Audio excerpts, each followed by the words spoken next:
پلارا اذ قال لأبيه یا ابتی لم تعبد ما لا يسمع ولا يبصر ولا يغني عنك شيئا. دا ترجا عبادت کې شستا خبر نه اوري نتا نه ضرر د پکول شي نتا نه نفع رسول شي. او دارنګ خپل قوم تم وای ما تعبدون د څه عبادت تاسو کوي.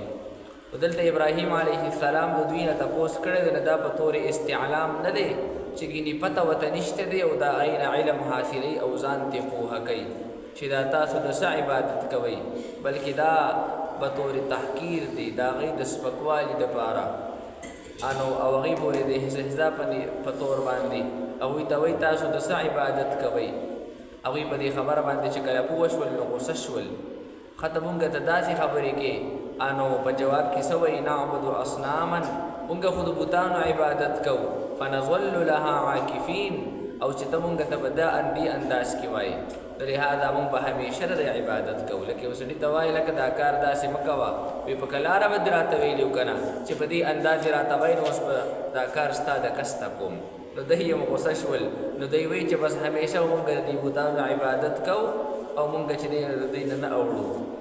ابراهیم علیه السلام فرمایل چې خدای خو هغه چاته ویل کیږي چې تو ورله فریاد وکي هغه فریاد ستا ووري. دارنګ دې ته یو شی وغواړي نو هغه بدل لدل کې ستا سوال او ستا دعا به قبول کی. دارنګ طالبہ د نفي یو شی په دې وغواړي طالبہ نفع درکې د نقصان نه بدی بچ کی یا پتا باندې ضرر راغله مصیبت ازمایش تر باندې راغله هغه بدل لري کړی. ان ابراهیم علیه السلام فرمایل ایستاسو دا خدایان بوتان تاسو له نفع درکې تاسو نه ضرر دفقای چې کله تاسو نه دعا وغواړئ نو هغه دعا تاسو قبلې تاسو حاجتونه برابرای او تاسو خبري اوري نو دوی په جواب کې ویل چې اسم داسې نه کوي داسې خو اسم نه کوي نه زمونږ خبره اوري نه زمونږ دعا قبلې نه زمونږ ضرر ختمي او نه مونږ بیماری ختمي خو لیکن مونږ عبادتونه کوو بیا دې بوتانو وای ځکه وجدنا آباءنا كذلك يفعلون. دا تقلید دی د دې د پلارانو او دا تقلید باطل دی چې بس مونږ د خپل پلارانو نیکیان داسې مندلې دي چې هغوی به د بوتانو عبادت کو مونږ عبادت کو. دا دلیل بس دوی سره به خپل د بوتانو په عبادت باندې بل یو دلیل هم نو دغه دلیل ور سره وایي ځکه عبادت کو چې مونږ خپل پلار او خپل نیکیان داسې مندلیو چې هغوی به د بوتانو عبادت کو نو مونږ هم ځکه چې د عبادت کو. ابراهیم علیه السلام فرمایل افرأیتم ما تعبدون. لک سوچ خو گئی کنا رؤیت نه مراد رؤیت قلبی دی. لک سوچ او فکر خو گئی دا تاسو عبادت د اخر کوي د چا هغه په خپل باندې حقیر دی هغه په خپل باندې ځان نظر نشي د فکولې هغه په خپل د خپل ځان حفاظت کول نشي نو تاسو نه بدر د څنګه د فکی انتم واباکم الاقدمون. او دا رنګ تاسو مجيب خلک او تاسو هغه پلاران نیکیان ماجيب خلکو او یم د چا عبادت کونو. بیا ابراهیم علیه السلام فرمایل فانهم عدو لی الا رب العالمین. بشک دوی دشمنان زما دي. نو په دې کې تعریض دی. تعریض دی ته ویل کېږي چې یو خبره حقیقت کې وای یو تا ولیکن خبره کې بل تا. لکه دوه کسان ناشتي نو یو ستا خاص ملګری دی او یو ستا خاص دوست او ملګری نه دی هغه سره ستاله وانت خبرې اتلې راغلي دي او تر خبره دی هغه کس ته اورې چې تا سره لونت خړه راغلي ده ولیکن دا خبره او کې خپل صحیح دوست ده الګا دا فعل کې چل خدا سي دی. لکه پښتو کې مونږ وایو لوري واورته خو انګوري وهمي تا تا دې تعریض وای نو خو هغه خبره کوي نو کوي لورتا او په حقیقت کې انګور تا اوري نو دې ته وای تعریض. ابراهیم علیه السلام په حقیقت کې ځان ته نسبت کو چې دا خدا ما دشمنان دي خدای ته وای چې تاسو دشمنان دي حقیقت کې فإنهم عدو لی دا دشمنان زما دي. ابراهیم علیه السلام مقصد تعریض دی یعنی دا زما دشمنان ندي دا تاسو دشمنان دي ځکه تاسو عبادت کوئ او د قیامت په ورځ باندې بردي عبادت په وجه باندې جهنم ته ځئ نو دا تاسو دشمنان شول کنه نو دا تاسو دشمنان دي الا رب العالمین سوا د رب العالمین یعنی د رب العالمین عبادت کوئ نو دا عبادت کول هغه چې دی نو ښه کار دی او هغه چې دی نو دشمني نه ده هغه به د نقصان نه بچ کوي او د عبادت کول دا خو چې دی د نقصان نه خالی نه ده نو نقصان به دې کېږي.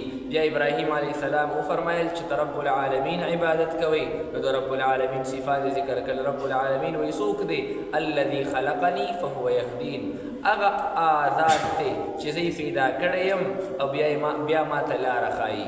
نو دوه صفات ته الله جل جلاله ذکر شو. یو تخلیق دی، مخلوقات الله جل جلاله پیدا کړل. دویم نمبر ورته هدایت کو. هدایت دوه قسمه دی، یو هدایت طبیعي دی او یو هدایت کسبي دی.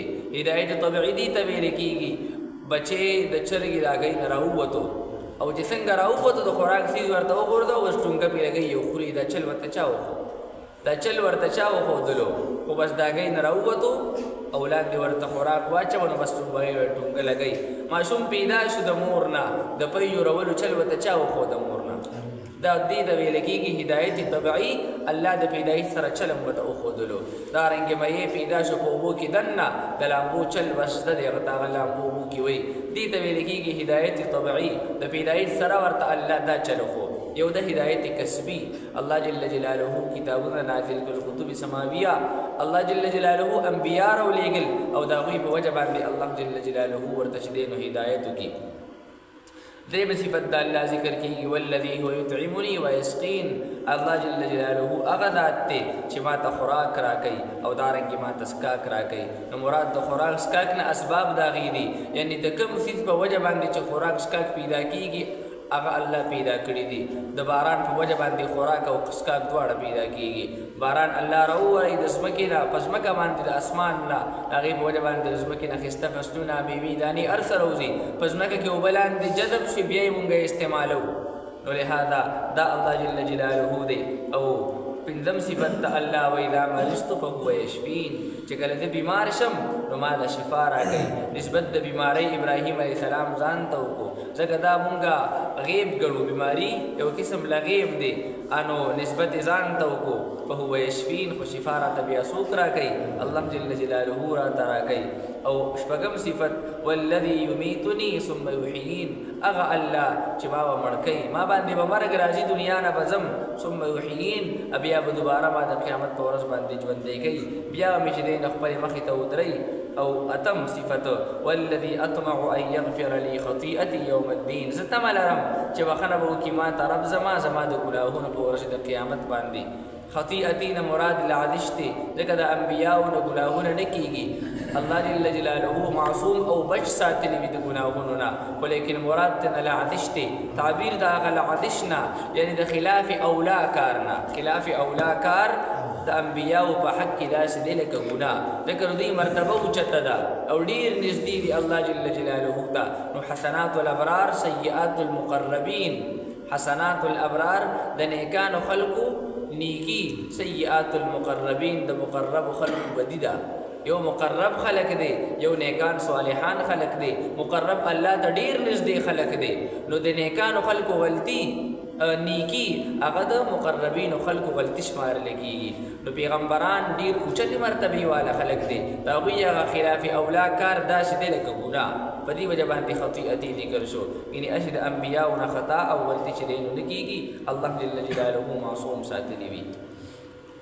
الله جل جلاله ارشاد فرمایي وَاتْلُ عَلَيْهِمْ نَبَأَ إِبْرَاهِيمَ، ولولد پدی باندې قصه د ابراهیم علیه السلام اذ قال لأبيه، کله چې وفرمایل پلار خپلتا وقومه او قوم خپلتا ما تعبدون، د څه عبادت کوي تاسو د څه عبادت کوي یا پس دلیل تاسو د دې بوتانو عبادت کوي.